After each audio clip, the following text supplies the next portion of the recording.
Hello hi വണക്കം മക്കളെ വണക്കം. അങ്ങനെ ഇന്ന് ദ ഗോട്ട് എന്ന് പറയുന്ന സിനിമയുടെ ട്രെയിലർ വന്നിരിക്കുകയാണ്. വെങ്കട് പ്രഭു വിജയ് ചിത്രം. സോ അതുകൊണ്ട് തന്നെ ഭയങ്കര എക്സ്പെക്ടേഷനാണ് ഫാൻസിനിടയിൽ. ഇതിനിടയ്ക്ക് തന്നെ കുറേ ഫാൻ പുതിയ പുതിയ തിയറീസും ഇതിന് വേണ്ടിയിട്ട് ഉണ്ടാക്കിയിട്ടുണ്ട്. ടൈം ട്രാവൽ എന്നോ അതിൻ്റെ അപ്പുറത്തെ ട്രാവൽ എന്നോ ഒക്കെ പറഞ്ഞിട്ട്. സോ എന്താണ് ഏതാണെന്നൊക്കെ ഉള്ളത് നമുക്ക് ട്രെയിലർ വന്നിട്ടുണ്ട്. അത് കണ്ടു നോക്കുമ്പോൾ നമുക്ക് മനസ്സിലാക്കാൻ പറ്റും. സോ നമുക്ക് നേരെ ട്രെയിലറിലേക്ക് പോകാം എന്നുള്ളതാണ് എൻ്റെ ഫസ്റ്റ് ഓപ്ഷൻ. ഓക്കെ, റഷ്യയിലെ വിഷ്വൽസ്. അണ്ണ വര വഴിവിട്, അണ്ണ വര വഴിവിട്. ലിയോയിലെ സാധനം എന്താണ് പുതിയ അസൈൻമെന്റ് പറയുന്ന? ഓ 68, അതായത് പുള്ളി അഭിനയിച്ച സിനിമകൾ. ഗാന്ധി,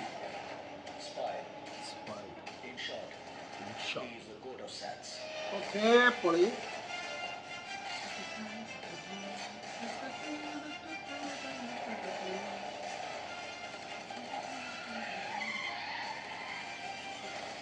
Wow. Hey, Leila. സ്നേഹ പഴയ ക്രഷ് തരിപ്പാണ്. സോ അവരുടെ പേര് ഗാന്ധി. ഓ, മങ്കാത്ത റെഫറൻസിലേ ഫാൻസിന് കൈയടിക്കാൻ ധാരാളം. അജിത് ഫാൻസ് പടത്തിന് കയറും എന്നുള്ള കാര്യത്തിൽ യാതൊരു സംശയമില്ല. അത് ഉറപ്പിച്ച് പ്രഭുദേവ, ജയറാം ബാങ്കോക്കിൽ. അപ്പോൾ എന്തോ വലിയ വിഷയം ഉണ്ടല്ലോ മക്കളെ. വാവ്. ഓക്കെ, ഗാന്ധി അനുഭവിപ്പിക്കാം.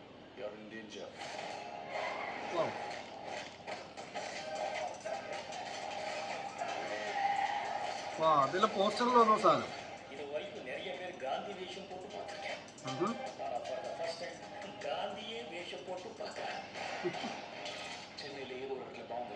ചെന്നൈയിൽ വീണ്ടും ബോപ്പാടേ. വാ,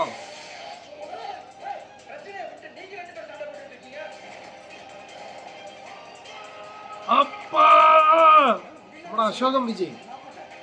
അയ്യോ കുട്ടി വിജയ്.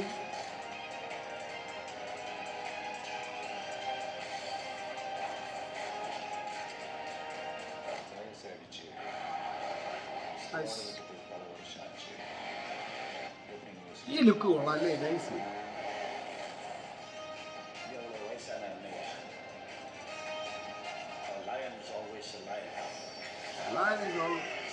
അതേത് തളപതി.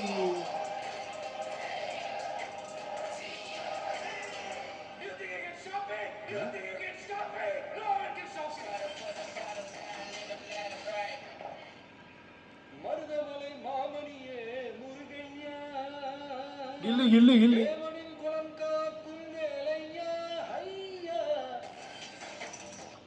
ഓക്കെ, അങ്ങനെ ഗോട്ട് എന്ന് പറയുന്ന greatest of all time Venkat Prabhu hero Vijay. അപ്പോൾ ഇതിൻ്റെ ട്രെയിലർ നമ്മൾ കണ്ടു. ട്രെയിലറിനെ കുറിച്ച് പറയുകയാണെന്നുണ്ടെങ്കിൽ ഫസ്റ്റ് ഓഫ് ഓൾ എനിക്കൊരു ഒറ്റ വേർഡിൽ പറയുകയാണെന്നുണ്ടെങ്കിൽ ഒരു ആവറേജ് ട്രെയിലർ ഫീലാണ്. വേറൊന്നും അല്ലടേ. നമുക്കിപ്പോൾ വിജയുടെ ഓരോ സിനിമകൾ കാണുമ്പോഴത്തേക്ക് ആ ട്രെയിലറിന് കിട്ടുന്നൊരു പഞ്ചുണ്ട്. അതിപ്പോൾ ഒരു മാസ് പടമാണെങ്കിലും അല്ലാത്തൊരു രീതിയിലാണെങ്കിൽ പോലും വിജയ് സിനിമകൾക്ക് കിട്ടുന്ന ഒരു ട്രെയിലറിനൊക്കെ പോലും കിട്ടുന്നൊരു പ്രത്യേക ഫീലുണ്ട്. അതിവിടെ വന്നിട്ടില്ല എന്നുള്ള കാര്യത്തിൽ യാതൊരു സംശയമില്ല. എനിക്ക് അങ്ങനെ തന്നെയാണ് ഫീൽ ചെയ്തത്.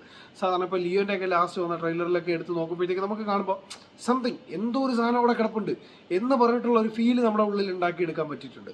പക്ഷേ ഇവിടെ സംഭവം എന്തൊക്കെയോ വെങ്കട് പ്രഭു എണ്ണം പണി വെച്ചിട്ടുണ്ട്. പക്ഷെ പണി വെച്ചത് എന്താണെന്നുള്ളത് ആ ട്രെയിലറിനകത്തൊരു സുഖം ഇല്ലാത്ത രീതിയിൽ പ്രസൻറ്റ് ചെയ്ത പോലെ തോന്നി. പിന്നെ യുവൻ്റെ ബാക്ക്ഗ്രൗണ്ട് മ്യൂസിക് എനിക്ക് തോന്നുന്നു കുറേ കാലമായിട്ട് അനിരുദ്ധിൻ്റെ BGMൽ വിജയനെ കാണുന്നത് കൊണ്ടും വിജയനെ പ്രസൻറ്റ് ചെയ്യുന്നത് കൊണ്ടും അതിന് കിട്ടിയ ഒരു കിക്ക് ഇവിടെ കിട്ടാതെ പോകുന്നു എന്നുള്ളത് ഉറപ്പിച്ച് പറയേണ്ട ഒരു കാര്യമാണ്. പ്രത്യേകിച്ച് ആ ഇറങ്ങിയ പാട്ടിൻ്റെ സീനുകളും അല്ലെങ്കിൽ അതിൻ്റെ മ്യൂസിക്കും ഒക്കെ അത്രയധികം ഒരു ലോ ലെവലിലോട്ട് പോയൊരു സാധനമുണ്ട്. എനിക്ക് തോന്നുന്നു പ്രത്യേകിച്ച് ഏറ്റവും കൂടുതൽ തമിഴ് ഇൻഡസ്ട്രിയിലായിക്കോട്ടെ ഏത് ഇൻഡസ്ട്രിയിലായിക്കോട്ടെ വിജയ് സിനിമകളുടെ പാട്ടുകൾ എപ്പോഴും നമ്മൾ റിപ്പീറ്റ് വാല്യൂ ഉള്ള സാധനങ്ങളായിരിക്കും. ഭയങ്കര രസമായിരിക്കും. ഒരു വൈബ് പിടിച്ച് കേട്ടുകൊണ്ടിരിക്കാൻ പറ്റുന്ന കുറേ സാധനങ്ങളുണ്ട്. അതൊരു വിജയുടെ തന്നെ ഭയങ്കര ഒരു ക്വാളിറ്റിയാണ്. അദ്ദേഹത്തിന് മാത്രം കിട്ടുന്നൊരു ക്വാളിറ്റിയാണ്. നമ്മുടെ മുമ്പത്തെ റിവ്യൂകളിലൊക്കെ ഞാൻ ഇതിനെക്കുറിച്ച് പറഞ്ഞിട്ടുള്ളൊരു കാര്യമാണ്. മേ ബി സിനിമയുടെ സ്റ്റോറി വൈസ് എന്തായിരിക്കും എന്നുള്ളതിന് ഒരു ഐഡിയ തരാത്ത രീതിയിൽ മിക്സ് ചെയ്ത് വെച്ചിട്ടുണ്ട്. അത് നൈസായിട്ട് എനിക്ക് ഇഷ്ടപ്പെട്ടു. അതുപോലെ തന്നെ ആക്ഷൻ സീക്വൻസ് നല്ല രീതിയിൽ പ്രസൻറ്റ് ചെയ്തിട്ടുണ്ട്. അടിപൊളിയായിട്ട് അത് വർക്ക് ചെയ്തിട്ടുണ്ട് എന്നുള്ളത് കാണുമ്പോൾ മനസ്സിലാക്കാൻ പറ്റുന്നുണ്ട്. സോ തിയേറ്ററിൽ അതിനൊക്കെ നല്ല എക്സ്പീരിയൻസ് ആവട്ടെ എന്ന് ആഗ്രഹിക്കുന്നു. ഇനി അടുത്ത പറയാനുള്ളത് ഈ AI യൂസ് ചെയ്യുന്നതും അല്ലെങ്കിൽ ഡി ഏജിങ്ങിൻ്റെ പരിപാടികളും ഒക്കെ ചെയ്യുന്നത്. ഇതിപ്പോൾ ഐറിഷ് മാൻ എന്ന് പറയുന്ന സിനിമയിലും ഇതുപോലെ DAGing പറയാനുള്ള കുറേ സംഭവങ്ങളൊക്കെ ചെയ്തിട്ടുണ്ട്. പക്ഷേ അതിനൊക്കെ നമുക്ക് കിട്ടുന്നൊരു കാണുമ്പോഴത്തേക്ക് ആ പ്രസൻറ്റേഷനിൽ ഒരു റിയലിസ്റ്റിക് ആയിട്ടുള്ളൊരു സാധനം ഫീൽ ചെയ്യും. പക്ഷേ നമ്മുടെ മൂവീസിലോട്ട് ഈ DAGing യൂസ് ചെയ്യുമ്പോഴത്തേക്ക് എനിക്ക് തോന്നുന്നു ആദവനകത്ത് ചെയ്തപ്പോഴത്തേക്ക്, അതും കുറേ കാലം മുമ്പാണ് ആദവൻ ചെയ്തത്, അതിനകത്ത് വലിയ കുഴപ്പമില്ലാണ്ട് ഫീൽ ചെയ്തിട്ടുണ്ടായിരുന്നു. പിന്നെ അതുപോലെ തന്നെ റീസെൻ്റ് ആയിട്ട് വരുമ്പോഴത്തേക്കും ഈ അടുത്ത കാലങ്ങളിൽ ഇറങ്ങിയ പല സിനിമകളിലും ഇതുപോലെ DAGing ചെയ്തിട്ടുണ്ടായിരുന്നു. ഇന്ത്യൻ 2 നമ്മുടെ മർമാണി താത്തയുടെ അതിനകത്ത് DAGing ചെയ്തിട്ട് അല്ലെങ്കിൽ AI യൂസ് ചെയ്തിട്ട് ആർട്ടിഫിഷ്യൽ ഇൻ്റലിജൻസ് കൊണ്ടിട്ട് റിക്രിയേറ്റ് ചെയ്ത ചില പോർഷൻസൊക്കെ ഭയങ്കര ബോറായിട്ട് നമുക്ക് ഫീൽ ചെയ്തു. എന്ന് വെച്ചാൽ അത് അങ്ങനെയാണ്, അത് ചെയ്തെടുത്തതാണെന്ന് നമ്മളെ തോന്നിപ്പിക്കുന്ന കുറേ സാധനങ്ങൾ. സോ അത്തരത്തിലുള്ള കാര്യങ്ങളിലും കൂടെ നമ്മൾ കുറേ കൂടെ ഒന്ന് ബെറ്ററായി വന്നിരുന്നെങ്കിൽ സൂപ്പറായിരുന്നു എന്നുള്ളൊരു ഫീൽ ഉണ്ടായിരുന്നു. പിന്നെ ഇതിനിടയിൽ ഒരു കുട്ടി വിജയിയെ കാണിച്ചിട്ടുണ്ട്. So something is there. ഇത് മേ ബി ഇനി പല രീതിയിൽ വെച്ചിട്ട് കണക്ട് ചെയ്യുന്ന സാധനങ്ങളാണോ അല്ലയോ എന്നൊന്നും നമുക്ക് അറിയത്തില്ല. അങ്ങനൊരു ക്ലാരിഫിക്കേഷൻ കൊടുക്കാതെ ഈ സ്റ്റോറി വൈസിന് ഒരു ഐഡിയ കൊടുക്കാതെ ഇട്ടിരിക്കുന്നത് എനിക്ക് നന്നായിട്ട് ഇഷ്ടപ്പെട്ടു. അതൊരു നല്ല കാര്യമാണ്. അതാകുമ്പോഴത്തേക്ക് ഫാൻ തിയറികൾ ഇപ്പോഴേ പല രീതിക്ക് പോയാലും സിനിമ കാണുമ്പോൾ വേറൊരു ഫ്രഷ് എക്സ്പീരിയൻസ് കിട്ടാനുള്ള ചാൻസസും കൂടുതലാണ്. പിന്നെ എനിക്ക് തോന്നുന്നു ഇതുപോലെ വന്നൊരു ട്രെയിലർ തന്നെയായിരുന്നു പഴയ വെങ്കട് പ്രഭുവിൻ്റെ തന്നെ ബിരിയാണി എന്ന് പറയുന്നൊരു മൂവീൻ്റെ ട്രെയിലർ. അതിൽ ഏകദേശം നമുക്കൊരു ഐഡിയ ഒക്കെ ഉണ്ട്. പക്ഷേ എന്നിരുന്നാൽ പോലും ഈ ഒരു ടൈമിൽ എനിക്ക് പെട്ടെന്ന് ആ ഒരു ഫീൽ, അതായത് അതിൻ്റെ ട്രെയിലർ കാണുമ്പോൾ കിട്ടുന്നൊരു കിക്ക് പോലും ഇവിടെ വന്നിട്ടില്ല. എനിവേ, എന്നടാ അണ്ണനുക്ക് പണി വെച്ചിരിക്കേന്ന് നമുക്ക് பார்க்கும்போது தான் தெரிய போகிறது. அது வரைக்கும் நாங்கள் எல்லாம் பார்த்துக்கிட்டே இருக்கோம். சுமாரான ஒரு பிரியாணி நமக்கு கிடைக்க போகுமெന്ന് நினச்சிக்கிட்டே இருக்கலாம். ഇതാ இருந்தாலும் பரவாயில்ல மக்களே, வரும்போது നല്ലത് വരട്ടും, അങ്ങനെ ആഗ്രഹിക്കാം. അതേ ഇപ്പോൾ പറയാൻ പറ്റുള്ളൂ. കാരണം എന്ന് വെച്ച് കഴിഞ്ഞാൽ എവിടേക്കൊക്കെയോ ഭയങ്കര മിസ്സിങ്. ഒരു വിജയ് സിനിമയുടെ ട്രെയിലറൊക്കെ കാണുമ്പോൾ കിട്ടുന്നൊരു കിക്ക് എവിടെയും കിട്ടാതെ പോയി എന്നുള്ളൊരു സാധനമാണ്.